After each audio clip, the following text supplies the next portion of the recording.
성부와 성자와 성령의 이름으로 아멘. 예수님과 어머니 하나 되신 성심을 통해 아버지 뜻 안에서 기도드립니다. 사랑을 하느님 아버지 저희가 듣겠습니다. 말씀하여 주옵소서.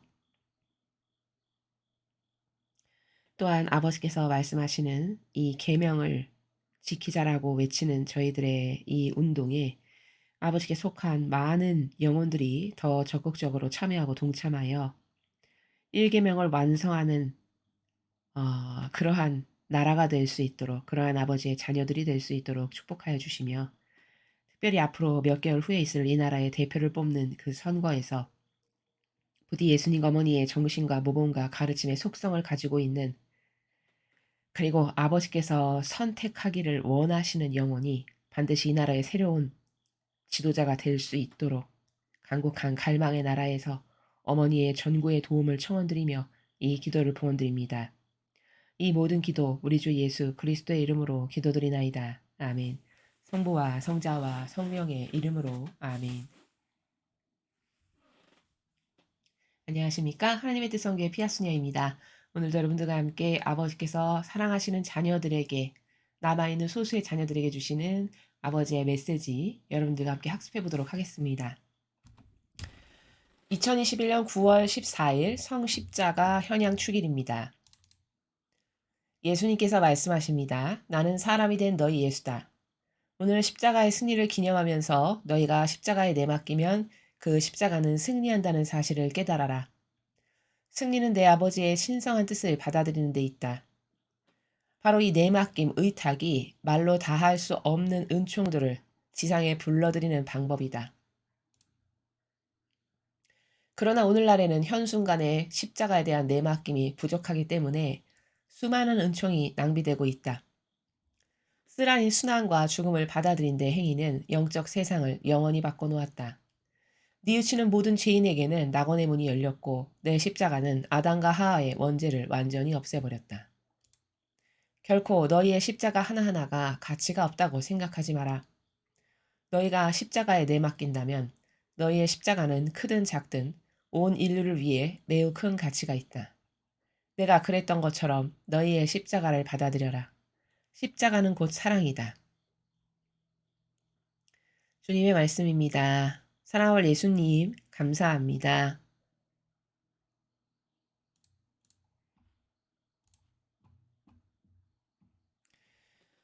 예, 오늘 메시지는 특별히 십자가 현양 축일을 맞이해서 예수님께서 주셨습니다. 어, 먼저 그 첫 번째 줄에 이제 오늘 전체 주제가 십자가인데요. 우리가 십자가라는 것을 받아들이는 그 정신세계의 차원이 어떠해야 되는지, 어떠한 나라에서 십자가를 인식하는 게 올바른 인식인지에 대해서 오늘 예수님께서 우리들에게 가르쳐 주고 계십니다. 먼저 첫 줄에 이렇게 말씀을 하셨죠. 오늘 십자가의 승리를 기념하면서 너희가 십자가에 내에 맡기면 그 십자가는 승리한다는 사실을 깨달아라. 자, 첫 번째 구절, 오늘 십자가의 승리를 기념한다. 이렇게 말씀하셨어요. 자, 그럼 십자가의 승리? 아니, 가만히 있어봐. 예수님이 십자가에 못 박히셔서 갈갈이 찢겨지시고 처참하게 이를 데 없이 돌아가셨는데 실패지 무슨 승리야? 이렇게 생각하는 사람도 있을 수 있겠죠. 자, 그건 왜 그럴까요? 그건 형상의 관점밖에 없어서 그런 것이죠. 그러나 오늘 십자가의 승리를 기념한다라고 말씀하셨을 때 십자가의 승리다라고 표현하신 저 구절은 정말 승리 중에서도 승리죠. 이 세상엔 수많은 승리가 있습니다. 자연법에서 인간이 일컫는 다양한 전쟁에서의 승리, 뭐 각각 개개인의 승리. 그러나 십자가에서 예수님께서 승리하신 이 승리는 모든 승리 중에 참다운 가장 위대하고 완벽하신 승리입니다. 그게 어떻게 승리냐? 어, 저 차원은 어떤 거냐면 예수님께서 인류의 죄를 대신해서 그 모든 죄악을 완벽하게 배상과 보속을 하셨어요. 십자가를 완벽하게 수용하고 받아들이시고 그것을 지심으로써 자, 그래서 완벽하게 배상과 보속을 함으로써 어, 하늘을 열어 놓으신 겁니다. 예수님께서 저 순환으로 십자가를 통해 돌아가신 저 사건은 하늘을 열어 놓으신 위대한 사건이에요. 위대한 승리고. 그럼 하늘을 열어 놨다는 게 무슨 뜻이냐? 이제부터는 회개한 모두는 이 지상에 살아가는 똑바로 된 진실의 나라의 차원에서 회개를 했다. 그럼 그렇게 회개한 사람은 천상에 갈 수 있는 기회가 예수님 때문에 생긴 거예요. 그래서 하늘을 열어놓으신 위대한 승리다 이렇게 말하는 겁니다. 자, 그럼 과거엔 없었냐? 네, 과거엔 없었어요. 예수님께서 순환을 당하셔서 십자가를 통해서 돌아가신 이 순환 사건 이전의 인류는 천상에 갈 수 있는, 회개를 하고 똑바로 뉘우치면 천상에 갈 수 있는 그런 기회가 이전은 없었습니다. 근데 이제부터 예수님 덕분에 그분 때문에 생긴 거예요. 이건 좀 더 쉬운 비유로 이야기하면 다른 강의에서도 말씀을 드렸다시피 누구나 이제부터는 자기가 노력하면 대학에 갈 수 있는 기회가 평등하게 다 누구에게든지 평등하게 생긴 바로 그런 것과 같은 겁니다. 그러니까 얼마나 위대한 건가요? 그렇죠? 그래서 저 승리는 위대한 거고 정말 우리가 그 어떤 것보다도 소중하게 감사하게 아름답게 그리고 고결하게 생각해야 될 승리 중에서도 승리요 위대한 승리고 완벽한 승리고 거룩하신 승리다라고 이야기를 하는 겁니다. 예수님은 그러한 십자가의 승리를 오늘 내가 기념하면서 너희도 역시 너희들의 십자가에 내맡기면 누구처럼? 예수님처럼. 그러면 그 십자가는 승리한다는 사실을 너희들이 깨달아라. 이렇게 말씀을 하셨어요. 자, 그러면 우리도 예수님처럼 십자가에 내맡기면 우리도 승리를 한다는 말씀이시죠? 자, 근데 좀 더 구체적으로 그 다음 주에 이렇게 말씀하셨습니다. 승리는 내 아버지의 신성한 뜻을 받아들이는 데 있다. 그러니까 우리가 예수님처럼 나에게 주어진 십자가가 사람마다 있는데 그건 곧 고통이라고도 표현할 수 있죠. 근데 그것은 어 하느님 아버지의 신성하신 뜻을 받아들이면 우리에게 각각에게 주어진 그 십자가에서 승리를 하게 된대요. 그러면 이건 무슨 뜻이냐면 더 구체적으로 얘기하면 나에게 어떤 고통이나 십자가가 있어요. 그건 사람마다 다 있는 거거든요. 없는 사람은 단 한 명도 없습니다, 이 지구상에서. 사람 눈으로 봤을 때 '아 참 평탄하게 산다. 행복하게 산다. 저 사람 무슨 근심 걱정이 있을까.' 그거는 그 사람이 생각했을 때 그런 거예요. 다 각자에게는 극복해야 될 십자가가 사람마다 아버지께서 주어 주십니다. 그리고 그 십자가가 있는 게 고통이고 불행인 게 아니라 십자가가 없는 게 오히려 고통이고 불행인 거예요. 왜냐? 십자가가 있다는 거는 뭔가 극복하고 뛰어넘을 게 있다는 것이죠. 그럼 극복하고 뛰어넘는 건 다 공짜냐? 아니요. 상급이 주어져요. 거기에 해당하는 응당하는 무언가를 아버지가 주십니다. 이건 제 개인적 뇌피셜이 아니라 구약의 욥을 보세요. 그에게 아버지께서 어떤 것을 허락하셨는데 고통을 그가 뛰어넘으니까 어떻게 됐나요? 엄청난 상급이 있었죠. 또 토빗을 보십시오. 그토록 의인으로 똑바로 올바르게 살았는데 그와 같은 의인이 없었는데도 그에게 고통이 있죠. 근데 그 고통을 그가 얼마나 잘 수용을 하고 받아들여요. 그랬더니 나중에 그 토빗의 아들을 통해서 그 가문을 다시 일으키시죠. 아버지께서. 다 그렇게 됐어요. 또 요셉을 보십시오. 요셉. 요셉의 인생이 일평생 얼마나 고통스러웠는가. 심지어 남도 아니고 형들의 손에 팔아넘겨집니다. 남의 나라에. 씻을 수 없는 인간적 차원에서 바라본다면 씻을 수 없는 상처겠죠. 일평생에. 근데 그 요셉이 그 자기의 다가온 고통을 얼마나 묵묵하게 수용하려고 받아들이고 또 받아들이고 또 받아들이고 그리고 그것을 자꾸 굳건하게 이겨내니까 마침내 이집트에서 두 번째 가는 높이에 오르는 사람까지도 하느님께서 만드시잖아요. 그 다 과정을 겪고 나니까 상급이 다 그렇게 있죠.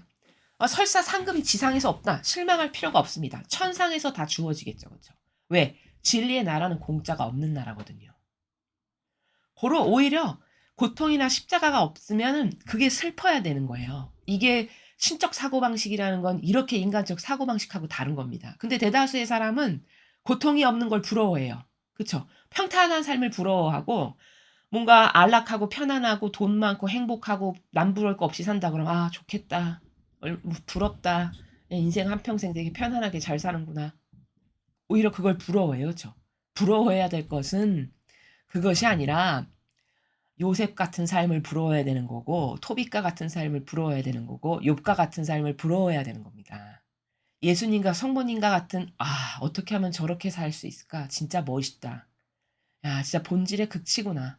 어차피 다 죽을 건데 일단 생명으로 태어났어. 그럼 인간이라는 존재의 한계성 자체가 죽음을 통해 마치 촛불이 사그러지듯이 초에 불을 딱 키워 놓으면 다 사그러져서 막바지 없어지는 쪽으로 가는 게 우리 인생의 삶이라는 거잖아요. 누구에게나 그 끝이 기다리고 있는 거거든요, 그 마지막이. 그쵸? 그럼 마지막 순간이 다가가는 게 모든 사람의 삶입니다, 공통적으로. 그럼 굉장히 한시적이고 유한한 거죠. 그럼 그 한시적인 유한한 삶을 나는 도대체 어떤 의미를 맺을 거며 여기서 어떤 아름다운 가치를 창출할 거며 어떤 효용과 가치를 맺을 거고 무슨 의미적 존재로 살 거고 이게 중요한 거 아닐까요? 그런데 그것에 관심이 없어요, 대다수의 사람은. 어떻게 하면 지금 당장 배부르고 등 따시고 돈 쟤보다 쪼끔 더 많이 벌고 어떻게 하면 쟤보다 좀 더 높은 자리에 가고 어떻게 하면 내 자식만 잘 되고 이게 대다수의 인간의 그 정말 이 한 평짜리 감옥살이에 살아가는 것과 같은 그런 사고방식의 차원의 나라죠. 그럼 그 사고방식을 고수한다. 죽는 그날까지. 그럼 이 사람은 절대 십자가를 올바르게 이해할 수 없습니다. 그 사고방식의 틀에 갇힌 사람은. 한평생이 투덜거리면서 살 수밖에 없어요. '나는 왜 이래? 내 인생은 왜 이래? 나는 왜 십자가는 왜 이렇게 무거워?' 이것밖에는 할 수 있는 게 없겠죠. 그쵸?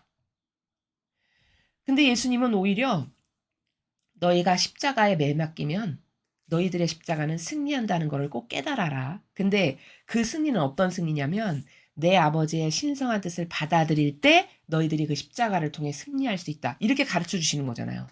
아 그러면은 우리 각자에게 주어지는 십자가라는 거는 내가 그것을 온전히 받아들였을 때 승리할 수 있는 것이지 그걸 지금 제가 쪼끔 전에 여러분에게 말씀드렸던 한 평짜리 감옥살이에 살아가면서 투덜투덜투덜대는 이 인간적 정신 세계의 차원에 내가 계속 머물러 있으면 나는 일평생 신세한탄 팔자 타령하다가 죽는 수밖에 없는 이런 한심하고 안타까운 처지의 인간밖에는 될 수 없다는 겁니다.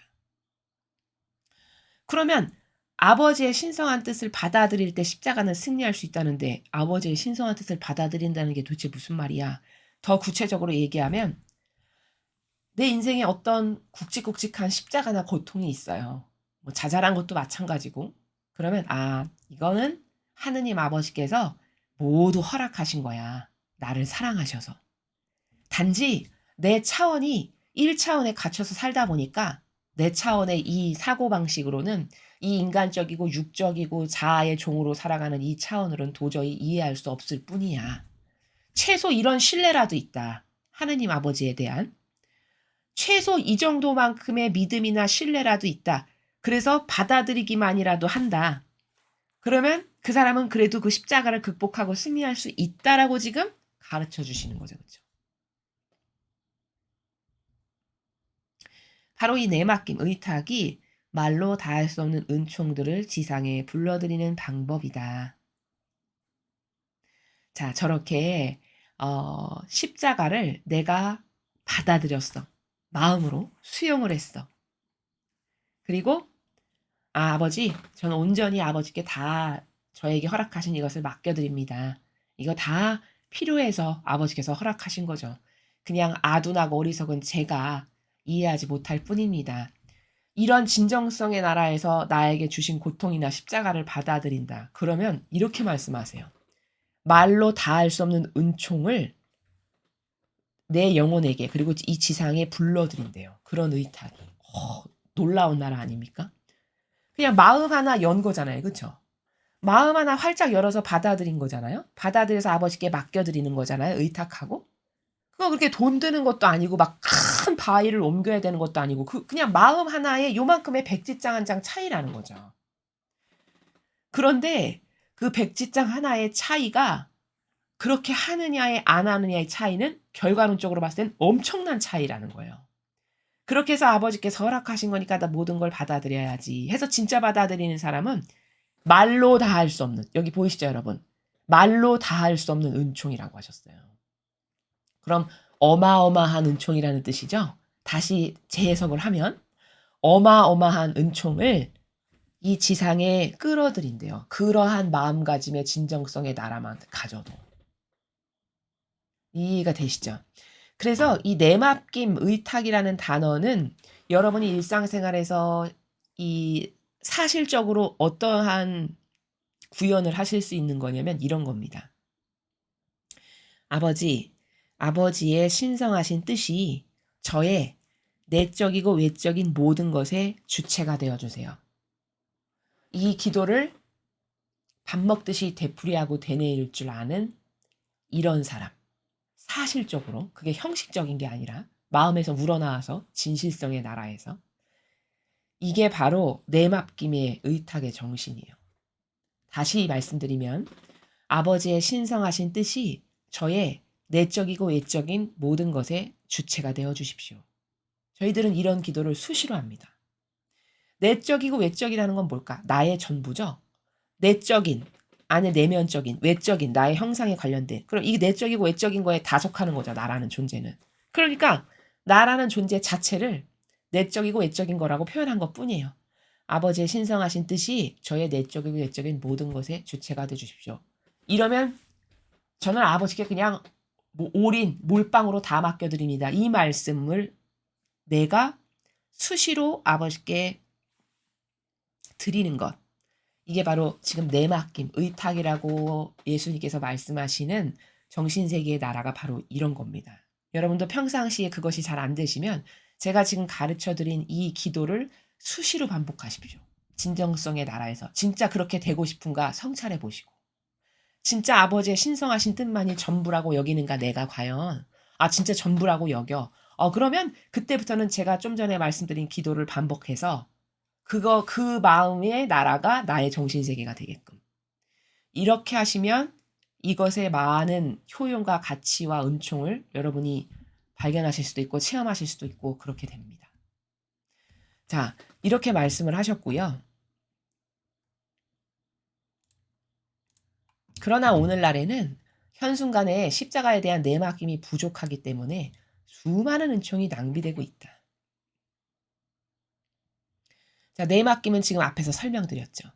아버지께서 이 모든 허락하신 것을 다 나를 위해서 주신 거니까 나는 다 받아들여야지. 그래서 진정성의 나라에서 진짜 아버지가 나에게 좋은 것만 주신다는 걸 나는 확신해. 그래서 아버지 신성하신 뜻이 저의 내적이고 외적인 모든 것의 주체가 돼 주십시오. 이것을 계속 끊임없이 반복한다. 그러면 그 정신세계가 다 자꾸 나의 정신세계가 되면서 그렇게 받아들이는 영혼이니까 하느님께서 무엇을 부어주실 수가 있어요. 그쵸? 왜? 자꾸 하나 되려고 하고 자꾸 아버지를 그렇게 신뢰하고 믿으니까 그 영혼에게는 뭘 부어주셔도 합당하죠. 또 도구로 쓰시기에도 손쉽죠. 그쵸? 이렇게 그래서 수많은 은총이 지상으로 이루 말로 다 할 수 없는 은총을 지상에 끌어들이는 방법이 바로 그렇게 맡겨드리고 의탁하고 내맡기고 수용하고 이런 거라고 지금 앞에서 가르쳐 주시는 거거든요. 근데 오늘날 대다수의 사람은 이걸 안 한다고 지금 여기서 예수님께서 말씀하시는 거예요. 내맡김이 부족해서 수많은 은총이 낭비된대요. 자, 이걸 아주 리얼하게 이야기하면 여러분 욥이 하느님께서 그 고통을 그렇게 부자로 떵떵거리면서 잘 살았는데 마귀가 와서 어느 날 하느님께 보고하잖아요. 내 아들 욥 잘 있냐? 아까. 아니 아버지께서 그렇게 많은 은총으로 보호하신 내가 못 살 수가 있겠습니까? 당연히 잘 살아야지. 이렇게 얘기했어요. 그러니까 하느님께서 그래? 그러면은 그 내 아들 욥의 목숨만 건들지 말고 네가 가서 하고 싶은 걸 해봐라. 이렇게 허락하시죠. 그래서 아버지 그 말씀에 근거해서 고통이 그때부터 물밀듯이 닥칩니다. 욥의 인생에. 근데 욥이 그때 어떤 스탠스를 취했는가를 잘 보세요. 성경에서. 어느 정도로 욥이 훌륭한 사람이었냐면은 정신이 이 모든 것이 다 하느님께서 나의 주신 건데 이렇게 좋은 것을 다 주신 분이 아버지신데 아니, 나쁜 거를 주셨다라고 해서 내가 그걸 거부하면 되겠는가 이렇게 고백하죠. 얼마나 정직합니까? 그렇죠? 정말 정직한 거예요. 정직성이 떨어지는 사람은 이렇게 아마 열에 8, 9은 이렇게 반향할 겁니다. 그런 고통이 딱 닥치면 대다수의 사람은 신앙인인데도 불구하고 이렇게 반향해요. 하나님 왜 나한테는 왜 그러세요? 나한테 왜 이러세요? 아니 내가 뭘 이렇게 잘못하고 내가 뭘 이렇게 나쁜 짓 하고 산 것도 없는데 나한테 왜 그러세요? 거의 대다수의 사람은 이런 반향해요. 그쵸? 근데 욥은 그렇게 반향을 안 했어요. 그게 왜일까? 그게 자기 자신에게 정직해서 그런 거죠. 정말 정확한 고백이에요. 그 많은 것을 자기가 누리가 사는 거는 자기가 잘났거나 똑똑하거나 남보다 뭐 대단히 다른 어떤 차별성을 가진 위대한 무슨 속성이 있거나 그래서가 아니라는 거예요. 자기 자신을 잘 아는 거죠.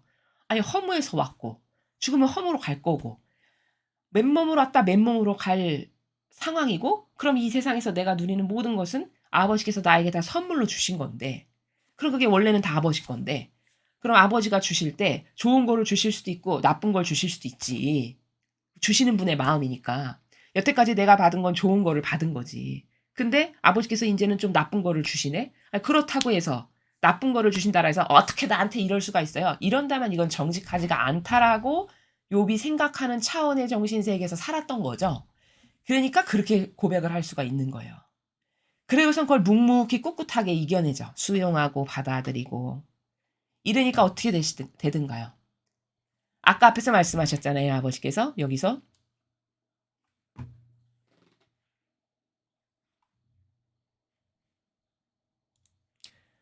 말로 다 할 수 없는 은총들을 지상에 불러들인다. 그렇게 의탁하고 내맡기는 게. 말로 다 할 수 없는 기존의 욥이 누렸던 것을 뛰어넘는 그것에 몇 배의 복을 더 주셔서 더 부자가 되고 더 잘 살게 됐어요. 그 고통을 수용하고 받아들이고 나니까 욥의 환경이 말로 다 할 수 없는 은총을 진짜 지상에 주신 건가요? 아닌가요? 그 영혼에게 주신 거죠. 그렇죠? 그런데 그렇게 욥과 같은 자세를 올바른 반영을 하지 않아. 그러면 주실 수 있나요? 주실 수 없어요. 합당치가 않으니까. 그러한 말로 다 할 수 없는 은총을 주기에는. 그러니까 나에게 지금 어떤 고통이나 십자가가 주어지는 순간순간들은 사실은 굉장히 티핑 포인트예요. 요때 반향을 어떻게 하느냐에 따라 이 흑백이 갈리는 순간입니다. 내가 상급을 받을 수도 있고 오히려 고통은 고통대로 받고 상급도 못 받고 굉장히 억울한 환경이 되는 거죠. 아니 왜냐하면 내가 그걸 투덜대고 불평불만한다 해서 그게 없어지는 게 아니거든요. 고통이. 잘 생각해 보세요. 그 어차피 겪을 거고 어차피 나에게 주어진 거예요. 주신 거고. 그러면 투덜댄다 해서 나아질 것이 무엇인가? 사고방식을 똑바로만 하면은 누구나 다 이해할 수 있는 겁니다. 투덜댄다 해서 고통이 사라질 거냐? 그거 아니라는 거죠. 아, 내가 불평불만한다 해서 그게 감소될 거냐? 그게 어차피 똑같을 거예요. 그럼 왜 이렇게 무가치한 짓을 하는가? 그쵸? 그럼 어차피 나에게 닥친 거 이왕이면 효용과 가치를 양산하고 이왕이면 수많은 은총을 강물처럼 빨아들이는 이러한 반향을 하는 게 이득인 거죠? 영혼에게. 아, 이득 그렇게 좋아하잖아요. 대다수의 사람은. 근데 여기서 착각이 불러일으켜지는 거죠. 왜? 근시안적이다 보니까 사람이. 다 근시안적이어서 요러고 사는 거거든요. 그러니까 당장 이 눈앞에 이게 고통스럽고 힘겨워. 그럼 다 거부하는 거예요. 막 원망하고 막 이렇게. 그럼 어차피 다 겪을 거. 효용과 가치도 못 내. 투덜대고 불평불만해서 하느님한테 찍혀. 열매도 못 맺어. 내 영혼에도 나빠. 이런 것을 수많은 세상의 사람들이 지금 하고 있는 겁니다. 얼마나 큰 손실인가요? 그렇죠? 그러니까 수많은 은총이 낭비되고 있다. 이렇게 예수님께서 말씀하시는 거예요. 정확한 말씀이시죠. 지금 제가 이렇게 풀어서 설명드린 나라를 예수님께서는 한 문장으로 수많은 은총이 낭비되고 있단다. 이렇게 하시는 거죠. 반향만 똑바로 했으면 요셉처럼 될 수도 있고 욥처럼 될 수도 있고 토비처럼도 주실 수 있는 뭔가가 있으셨을 수도 있을 고통이었는데 내가 반향을 그렇게 못해가지고 다 날려버린 거죠. 고통은 고통대로 어차피 당할 건데 당하고 열매도 못 맺고 그렇다고 상급이 주어지는 것도 아니고 내 영혼에 기스만 내고 흠집만 가고 이게 바로 십자가를 고통을 받아들이는 올바른 이 정신세계와 관점이 없다 보니까 수많은 보석들이 다 바닥으로 지금 줄줄줄줄줄 새고 있는 거예요. 그것을 예수님께서는 수많은 은총이 낭비되고 있다 이렇게 말씀하시는 겁니다. 내 맡김이 부족하기 때문에 여기 지금 보이시죠? 그렇죠? 그러니까 완전히 내 맡기는 사람의 영성은 이렇게 해요. 아버지, 제가 지금 이걸 원하는데 이게 만약에 아버지 뜻이 아니시잖아요. 그럼 절대 이루어지지 않게 해주세요. 이게 진짜 내 맡기고 살아가는 사람의 정신세계는 이렇게 합니다. 그러니까 저희 사명이 무엇을 아버지 뜻 가운데서 행하려고 하는데 늘 지향하는 바가 뭐냐면 아버지, 저희 사명이 이걸 원하고 이걸 원하고 이걸 하려고 합니다. 근데 저희들이 아버지 뜻 안에서 행하려고 하는 이거 이런 게 있는데요. 이게 만약에 아버지 뜻이 아니시잖아요. 그럼 절대 이루어지지 않게 해주세요. 저희는 아버지 뜻 아닌 거 요만큼도 하는 거 원치 않습니다. 이게 저희들의 모토예요. 여러분들도 일상생활에서 그렇게 사시라는 겁니다. 근데 그런 사고가 되는 사람은 어떨 때만 그 사고가 가능하냐면 하느님을 정말 믿을 때 100%로 신뢰할 때만 그런 진실된 고백과 맡겨드리는 걸 할 수 있어요. 그러니까 여러분께서 먼저 점검해 보셔야 될 것은 내가 하느님을 진짜 1000% 10,000%로 신뢰하나 내 마음의 진정성에 날아가. 그렇다면 아버지 뜻이 아니시면 절대 이루어지지 않게 해주세요라는 이 고백을 진짜 그 차원의 나라에서 할 수 있어요. 이거는 어떤 것까지도 감수하고 오는 거냐면 만약에 어떤 고통과 박해가 다가와.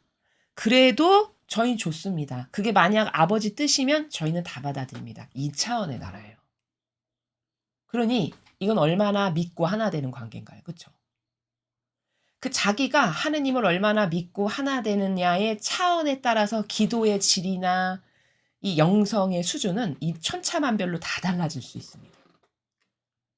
내맡김이라는 단어는 별거 아닌 것 같지만 이 내맡김이라는 단어 안에 내포적으로 되어 있는 이 천차만별의 천층만층의 차원은 다 달라요.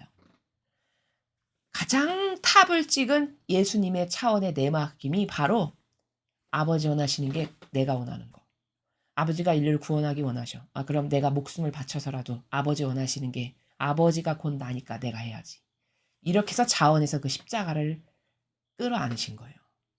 그럼 이건 가장 고도화된 차원이죠. 아버지 일이 내 일이라고. 아버지 사명이 내 사명이. 아버지가 원하시는 건 내가 원하는 거야. 이 정도니까 그렇죠. 이건 완전히 용해된. 이런 차원에서부터 초등학생과 유치원생이 엄마 치맛자락을 붙들고 엄마를 졸졸졸졸 따라다니는 이것도 당연히 내맡기는 거죠. 뭐 이런 차원에 이르기까지 엄청 많은 차원이 존재한다는 거죠. 쓰라린 순환과 죽음을 받아들인 내 행위는 영적 세상을 영원히 바꿔놨다. 자, 제가 앞에서 잠깐 말씀드렸죠. 예수님께서 겪으신 십자가를 통한 순환과 죽음의 이 십자가 사건은 이 영적 차원의 세상을 완전히 뒤바꿔 놓은 아주 획기적인 사건이에요. 우리에게 가장 중요하고 가장 감사해야 되고 소중하게 여겨야 돼. 왜냐? 예수님의 그 처절한 고통과 순환을 통해서 인류를 이제 구원되게 하신 어마어마한 은총의 사건이거든요. 그러니까 영적 세상이 완전히 뒤바뀐 거죠. 그 이전과는. 즉 다시 말하면 이건 무슨 뜻이냐면은 우리들도 예수님과 같은 정신으로 고통을 사랑해. 여기 지금 앞에서 말씀하신 것처럼 십자가를 그런 정신세계의 나라에서 고통과 십자가를 사랑하면 우리도 구원될 수 있게끔 그 은총의 통로를 열어놓으신 사건이다. 이런 말입니다. 예수님의 정신세계로 나에게 허락하신 것을 그 고통과 십자가를 내가 사랑하면 나는 길이요 진리요 생명이다. 나를 통하지 않고는 아무도 아버지께 못 간다. 이렇게 하셨잖아요. 나도 그 예수님이 가신 길, 진리, 생명의 통로를 그 길을 또 따라가서 나도 구원받을 수 있게끔 해주신 이런 사건이라는 겁니다. 이 십자가 순환 사건이. 그러니까 영적 환경이 완전히 뒤바뀐 거죠. 그 전과 예수님이 순환받으셔서 부활하신 이 사건 후는 영적으로는 완전히 180도 다른 세계예요. 그 정도로 우리에게 엄청난 희생으로 사랑의 통로의 문을 여신 거죠. 뉘우치는 모든 죄인에게는 낙원의 문이 열렸고 내 십자가는 아담과 하와의 원죄를 완전히 없애버렸다.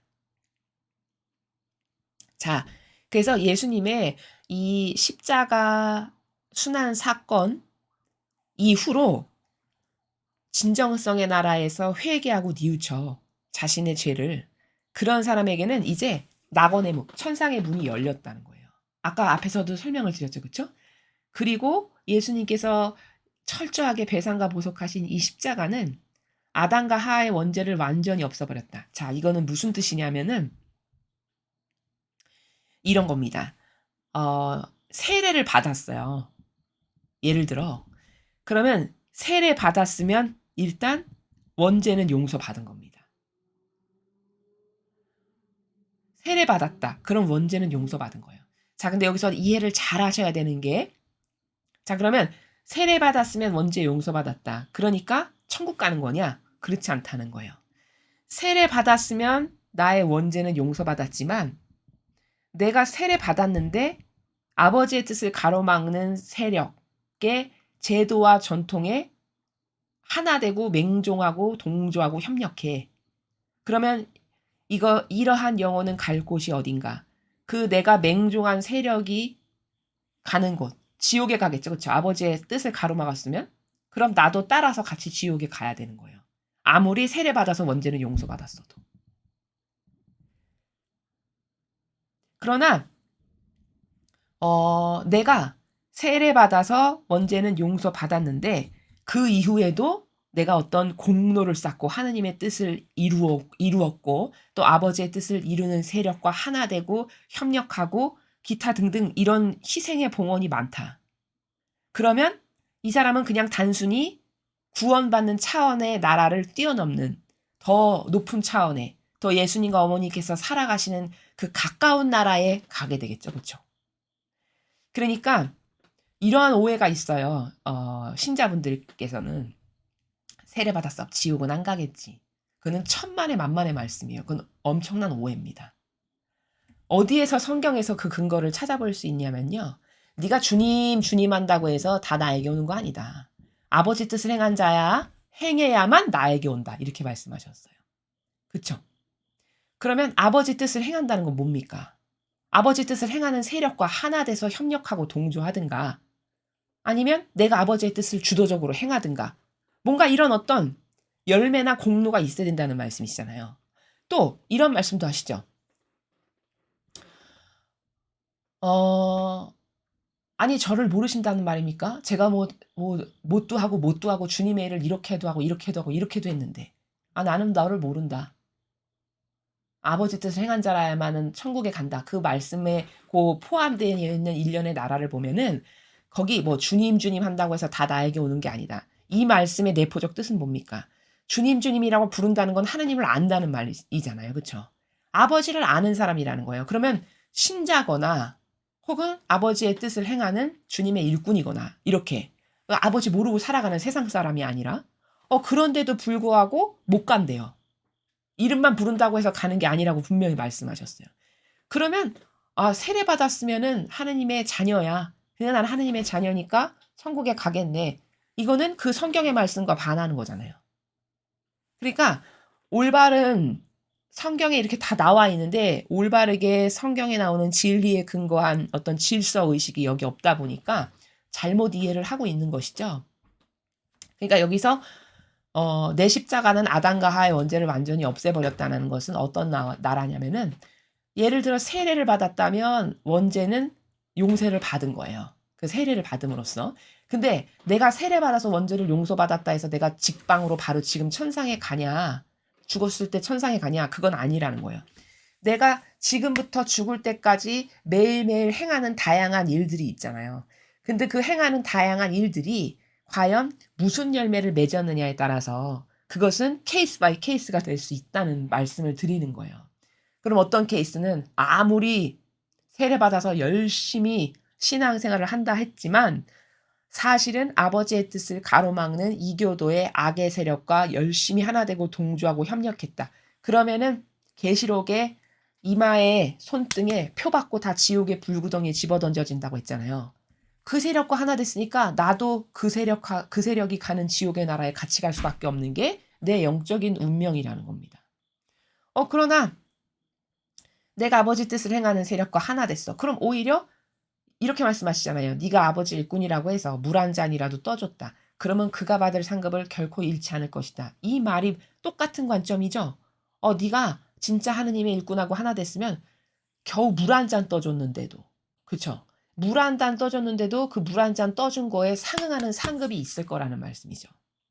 이렇게 하나 되는 게 무섭고 중요한 겁니다. 그러한 기타 등등의 내가 이 세상에서 아버지와의 어떠한 관계성에서 누구와 하나 되고 협력했고 동조했고 내가 맺은 그래서 열매가 뭔가에 따라서 내가 갈 나라가 결정되는 것이다. 요것에 대한 오해가 없어야 된다라는 것이죠.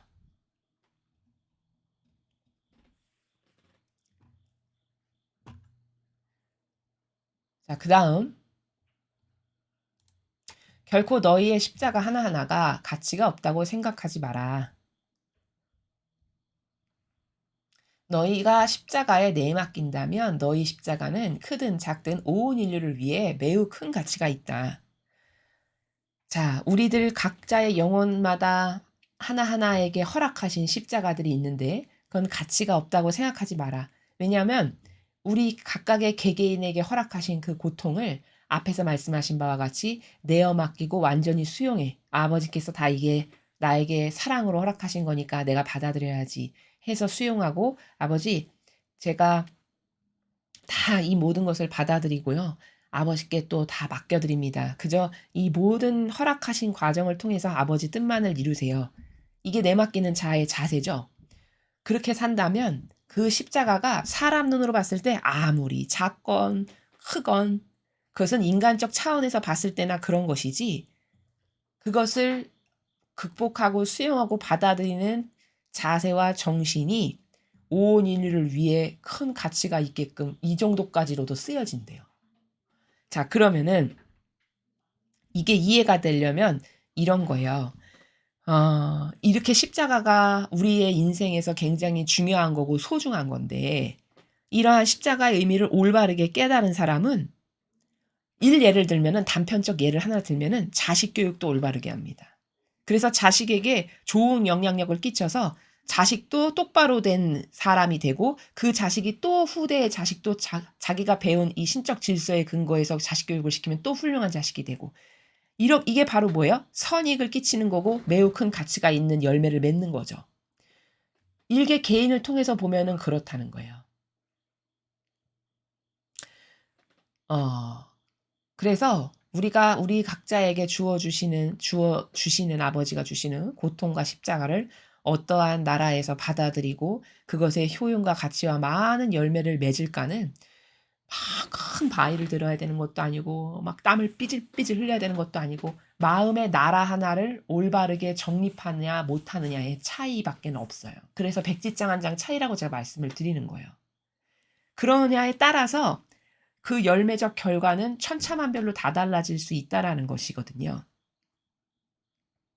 그래서 심지어 너희가 십자가를 그렇게 받아들이면 인류를 위해서도 가치가 있다고 하셨어요. 그럼 어떤 십자가는 인류를 지금과 같은 이런 죄악의 상황에서 건질 수도 있고, 그쵸? 또 인류가 회개하고 정신 차릴 수 있게끔 아버지께서 만들어 주실 수도 있고, 어떤 십자가를 어떻게 받아들이냐 차원은 예를 들면 루이사 피카레타가 그런 경우죠. 그런 케이스에 해당하죠. 그 천상의 책에 보면은 루이사 피카레타가 고통을 주세요 해가지고 고통 어떤 거 하나 딱 이겨나면은 그 어디에 분쟁이 있었을 건데 그게 없어지고 뭐 이런 게 나오잖아요. 천상의 책에 보면은 뭐 전쟁이 있었을 건데 전쟁을 안 하게도 되고 이런 게 다 뭘까? 그런 사람은 이제 목적 자체가 나를 위해서 십자가를 지는 차원을 뛰어넘어서 온 인류의 죄악을 위해서 이 나라의 이런 엄청난 죄악을 위해서 미국의 저렇게 현재 어려운 상황을 위해서 자기가 십자가를 자원해서 질 만큼의 아주 성숙한 정신 차원에서 살아가는 사람이죠. 그러니까 그 사람이 십자가 하나 그 고통 하나 싹 받아들이니까 막 뒤집어져서 다 전쟁 나고 난리 날 건데 소강 상태에 접어들고 이런 게 그 책에 나오는 내용들이잖아요. 진실에.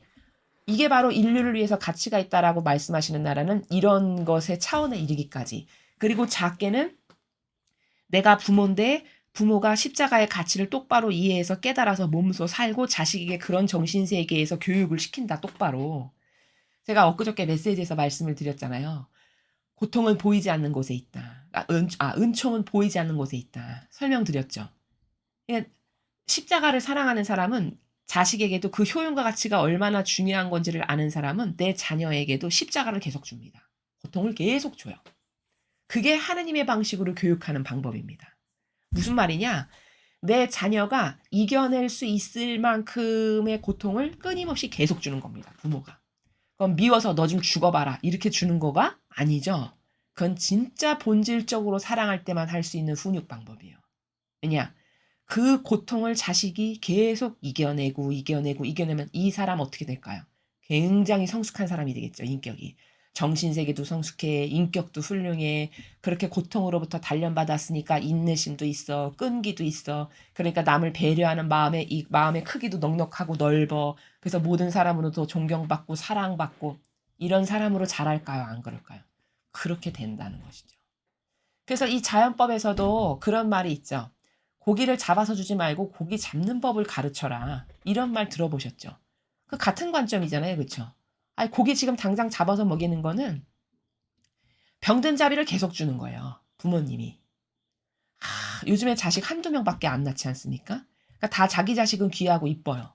그러니까 네가 최고야. 네가 최고야. 야, 집 밟고 올라가서라도 네가 1등 해야 돼. 야, 네가 최고야. 이게 이렇게 병든 불구자적 자비를 준다는 거죠. 그러면 그 자식이 어떻게 성장하는지 아십니까? 착각 속에 자라게 돼요. 자기가 왕자이고 공주인 것처럼 생각을 합니다. 그래서 내가 모든 사람 위에 왕이야. 내가 원하는 건 다 관철돼야 되고 어디 가서도 내 것만 맨날 주장해. 남 배려하는 거 제로. 인내 제로. 희생하는 마음 제로. 누가 그런 사람을 좋아하겠어요. 그렇죠? 아니, 이 세상에서도 조직 생활을 할 때 누가 그런 사람을 환영하겠으며 누가 그런 사람을 존경하고 받아들이겠습니까? 그럼 뭐 만들어 놓은 거죠? 불구자 하나 만들어 놓은 거예요. 이게 바로 십자가나 고통을 올바르게 인식하지 않으면 자식에게도 영향을 미친다는 겁니다.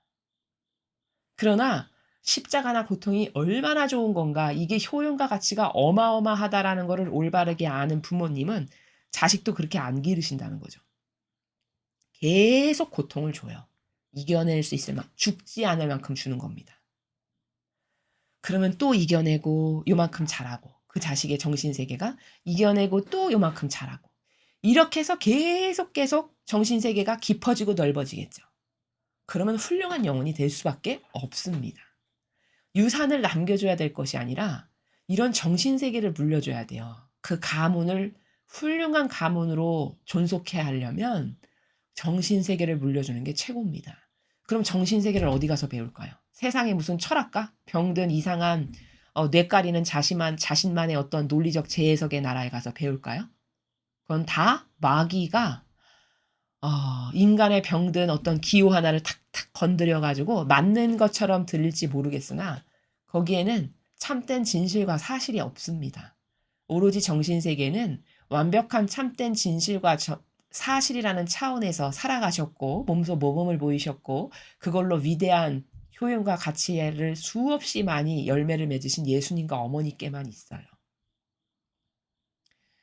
그래서 여기 십자가에 내맡기면은 크든 작든 온 인류를 위해 매우 큰 가치가 있다. 루이사 피카레타가 지는 십자가가 바로 이런 인류를 위한 엄청난 효용과 가치의 십자가인 거고 일개 개개인도 내가 십자가가 뭔지를 똑바로 알고 살아가는 사람은 내 자녀도 결단코 그렇게 병든 자비만 주는 나라로 절대 양육 안 시킨다는 겁니다. 왜냐? 그렇게 하면 불구자 된다는 걸 너무 잘 아니까. 왜냐? 그렇게 기르면 총체적 난국에 다시는 회복 불능한 영혼을 망가뜨리는 지름길이 병든 자비로 기르는 겁니다. 내가 그랬던 것처럼 너희의 십자가를 받아들여라. 십자가는 곧 사랑이다. 자, 예수님께서 그러하셨던 것처럼 예수님은 십자가를 받아들이신 정도가 아니라 여기는 받아들여라라고 말씀하셨는데 사실 저거는 좀 맞지 않아요. 예수님이 십자가를 이해하시고 인식하셨던 차원의 나라는 받아들이는 게 아니라 사랑하고 열정적으로 사랑하셨던 나라입니다. 어느 정도냐면은 순환의 시간들인가에 어딘가에 나오는데 그 순환을 다 채찍질이며 뭐며 다 맞으시고 인제 막 이제 못 박히실 그때가 됐는데 저기 인제 십자가가 보이는 거예요. 그러니까 피투성이신데 이렇게 보니까 인제 못 박히셔야 될 그 십자가를 발견하셨거든요. 그러니까 예수님이 내 십자가야. 내 십자가야. 내가 너를 얼마나 사랑하는데 야 드디어 나의 십자가에 이제 내가 이렇게 올라앉게 됐구나. 십자가는 나의 침상이다." 이렇게 말씀을 하셨어요. 그럼 이건 뭘까요? 이거는 받아들이는 수준이 아니라 뜨거운 갈망과 열정으로 사랑하는 차원의 나라죠. 단계가. 차원이 완전히 다른 거예요. 이게 받아들이라는 거는 좀 이 원문을 봐야 되겠지만 예수님은 받아들이신 차원의 수준이 아니라 그거를 수십 단계 뛰어넘어서 열정적으로 끌어안고 사랑하셨던 그래서 "내 침상이다."라고까지 말씀하십니다. 여러분 지금 고통으로 점철돼서 찢어지고 피가 안 흐르는 곳이 한 군데도 없는 이런 지경인데 "야 십자가에 드디어 너를 만났구나. 야 드디어 내 침상이다." 이렇게 말할 사람이 어디 있습니까? 고통이 요만큼만 다가와도 10길 20길 날뛰는 게 요즘의 세상의 사람들의 대다수의 정신 세계인데. 그렇죠. 그러니까 우리는 예수님께서 십자가를 왜 그렇게 열정적으로 끌어안고 사랑하셨는가를 이해하고 자꾸 깨달으려고 노력하고 그게 내가 손해 보는 게 아니라 결단코 내 영혼에게 그 고통보다 더 좋은 건 없다는 이 진실을 빨리 깨달을수록 이득이에요. 빨리. 왜? 더 이상 그러면 고통이 인제 분심이 안 됩니다. 그런 사람에게는. 그런 차원을 터득한 사람은요. 더 이상 고통 때문에 우울하거나 침울하거나 그것 때문에 영향을 받아서 막 흔들리거나 뿌리채 흔들리거나 그래서 막 뽑혀 나가거나 가던 길을 멈추거나 좌절하거나 이러지 않아요. 더 이상. 왜냐면 초월했기 때문에. 그게 뭔지를 잘 아니까. 그래서 "십자가는 곧 사랑이다." 이렇게 말씀하셨거든요 마지막에. 제가 말씀드렸잖아요. 열렬히 사랑하셨다고 십자가를. 그 말씀하시죠 사랑이라고. 그러니까 십자가라는 거는 정의 내리면 이렇게 말씀드릴 수 있어요. 하느님께서 특별하게 주시는 사랑이다 나에게. 또 십자가라는 거는 고통을 통해서 성장하라고 주시는 아버지의 아주 특별한 사랑이시다. 이게 십자가를 올바르게 이해하는 겁니다. 그래서 인간은 어 동에서 이해해야 될 거를 서쪽의 나라에서 이해하고요. 서쪽의 나라에서 이해해야 될 걸 동에서 이해합니다. 지금 십자가도 같은 차원이죠. 그렇죠? 다시 말하면 철천지 원수로 여겨야 될 거는 좋아라 기뻐라 날뛰면서 이게 나에게 보약이라도 되는 양 끌어안고 진짜 보약이어서 '이것만이 나의 유일한 희망입니다.'라고 끌어안아야 될 건 철천지 원수로 여기는 거기에 해당하는 게 오늘 배운 이 십자가의 나라죠. 그쵸? 그래서 보통 이러한 비유를 들면은 좀 더 이해가 빠르실 수 있습니다. 특히 부모님들은 제가 지금 드리는 이 말씀을 잘 와닿으실 거예요. 부모님들은 자녀를 낳으시잖아요. 그러면은 자녀를 기르는 것 자체가 십자가시죠. 그쵸? 그냥 어렸을 때는 똥기저귀 빨아서 갈아입히고 떠먹이고 어디 다칠세라 그냥 전전긍긍하면서 키우고 그래서 좀 인제 걸어 다닐 만하고 인제 자기 발로 뭔가를 할 수 있어서 학교를 갔어요. 그러면 그때는 십자가가 없어지냐? 그때도 또 있어요. 그쵸? 그 나이에 해당하는 근심 걱정이 또 있습니다, 자녀 때문에. 그럼 인제 중학교, 고등학교를 가고 인제 학생이 끝났어. 인제 좀 돈벌이를 해 그럼. 인제 좀 한시는 놓겠지. 그럼 그때 또 있죠, 또 고통이. 그때 해당하는 그 자녀로부터 받으시는. 그러니까 이게 일평생이 십자가예요, 자녀가 있는 것 자체가. 나에게 고통이 자녀로부터 오니까. 근데 올바로 된 부모님은 그럼에도 불구하고 그 자녀를 기르고 성장시키는 게 부모에게는 십자가인데 올바른 부모는 그걸 십자가라고 여기냐? 아니 그렇게 여기지 않고 그럼에도 불구하고 기쁨이고 행복이라고 말씀하세요. 그렇죠. 그렇게 다 지금 부모님들이 공감하실 겁니다. 제가 말씀드리는 게 뭔지. 맞아요, 맞아요. 그러실 거예요. 그러면 그게 뭘까요? 고통을 받아들이는 자세가 딱 그러해야 돼요. 십자가를 받아들이는 자세가 딱 그러해야 됩니다.